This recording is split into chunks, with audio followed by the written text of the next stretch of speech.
கிறிஸ்துக்கள் அன்பான தேவனுடைய பிள்ளைகளே, ஆண்டவரும் உலக இரட்சகருமான இயேசு கிறிஸ்து இணையற்ற நாமத்தினாலே உங்கள் யாவரையும் வாழ்த்தி ஆசீர்வதிக்கிறேன். இந்த செப்டம்பர் மாதம் 9ஆம் தேதி மங்கள வார்த்தை நிகழ்ச்சிக்கு உங்களை வாழ்த்தி வரவேற்கிறேன். இந்த நிகழ்ச்சி மூலமாக உங்களை சந்திக்கிறது எனக்கு ரொம்ப சந்தோஷம். கர்த்தர் உங்களை ஆசீர்வதிப்பாராக. எல்லோரும் நல்லா இருக்கீங்களா? கர்த்தருக்குள்ளே நீங்கள் நல்லா இருக்கீங்கன்னு நான் விசுவாசிக்கிறேன். நீங்கள் நல்லா இருக்கணும்னு நிறைஞ்ச மனசில் உங்களை ஆசீர்வதிக்கிறேன். கர்த்தர் பெரிய காரியங்களை செய்வாராக. இன்னைக்கு நமக்கு என்ன மங்கள வார்த்தை? எசேயா 60:3. உன் வெளிச்சத்தினிடத்திற்கு ஜாதிகளும் உதிக்கிற உன் ஒளியினிடத்திற்கு ராஜாக்களும் நடந்து வருவார்கள். உன் வெளிச்சத்தினிடத்திற்கு, வெளிச்சத்தின் தேவன் ஒரு மகனோடு கூட இருந்தால், ஒரு மகளோடு கூட இருந்தால் அவங்கள தேடி ராஜாக்கள் வருவார்கள். வெளிச்சம் உண்டாகட்டும் என்று ஆண்டவர் சொல்லும் பொழுது இருளாயிருந்த பூமியிலே ஒரு வெளிச்சம் உண்டாயிற்று. இன்றைக்கு வெளிச்சம் உண்டாகட்டும் என்ற காலை வேளையில் உங்களை பார்த்து ஆண்டவர் பேசுகிறார். இந்த நிமிஷத்தில் இருண்டு கிடக்கிற உன்னுடைய வாழ்க்கையில் ஒரு பிரகாசம் உதிக்கிறது. உன்னை இருட்டறையிலிருந்து வெளியே கொண்டு வந்து இனி ராஜாக்கள் உன்னை தேடி வருகிற அளவுக்கு கர்த்தர் உங்களை உயர்த்தி செல்வசீமார்களாய் மாற்றுவாராக.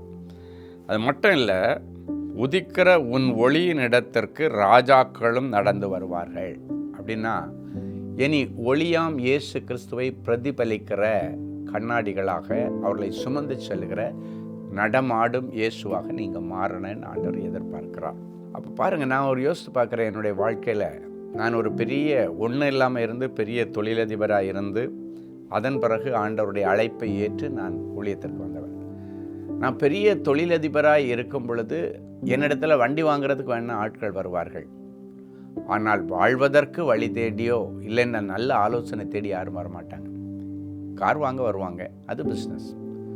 ஆனால் எப்போ ஒளியாம் இயேசு கிறிஸ்து எனக்குள்ளே வந்தாரோ, அவருடைய வெளிச்சம் எனக்குள்ளே பிரகாசிக்க ஆரம்பித்ததோ, எப்போ அந்த வெளிச்சத்தின் அந்த அபிஷேகம் எனக்குள்ளே வந்ததோ, வரங்கள் வந்ததோ, அதன் பிறகு ராஜாக்களும் ஜாதி ஜனங்களும் தேடி வருகிறார்கள். எதுக்கு வர்றாங்கன்னா, அவங்க வாழ்க்கையில் இருக்கிற பிரச்சனைக்கு முற்றுப்புள்ளி தேடி வராங்க. இந்த மனுஷன் கூட தேவன் இருக்கிறார், இவன் சாதாரண மனுஷன் அல்ல, இவர் தேவ மனுஷன்.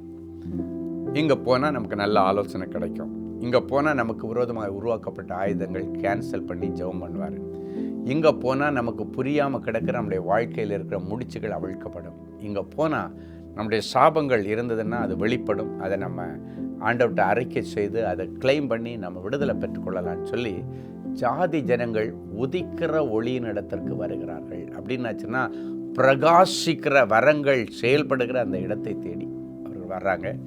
அவர்கள் விடுதலை பெறுறாங்க. எனக்கு ஒரு பெரிய சந்தோஷம், கர்த்தர் என்னை பயன்படுத்துறதை நினைத்து. நீங்களும் இப்படி ராஜாக்கள் உன்னை கடந்து வரக்கூடிய அளவிற்கு ஆண்டவரை உங்களுடைய இருதயத்தில் தக்க வச்சுக்கணும். அவர் உங்களிடத்திலிருந்து வெளிப்படணும். அந்த வெளிச்சம் ஜனங்களுக்குள்ளால கடந்து போகணும். உன் மூலமாக 4 பேர் பிரயோஜனப்படணும்.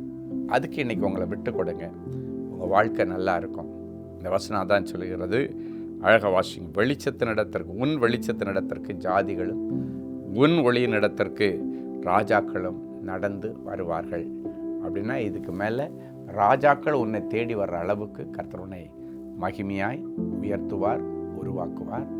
அன்றைக்கு ஈசாக்கினுடைய வளர்ச்சி அவனுடைய தொழிலில் யாரும் நினச்சி பார்க்காத அளவுக்கு இருந்தது. இயற்கையெல்லாம் எதிராக இருந்தாலும் ஆண்டவர் அவனுக்கு அனுகூலமாக இருந்ததுனால, ஆண்டவர் அவனை ஆசீர்வதிச்சதுனால அந்த பஞ்சகாலத்தில் 100 மடங்கு அறுவடை செய்து பெரிய ஐஸ்வர்யவானாய் மாறினானாம்.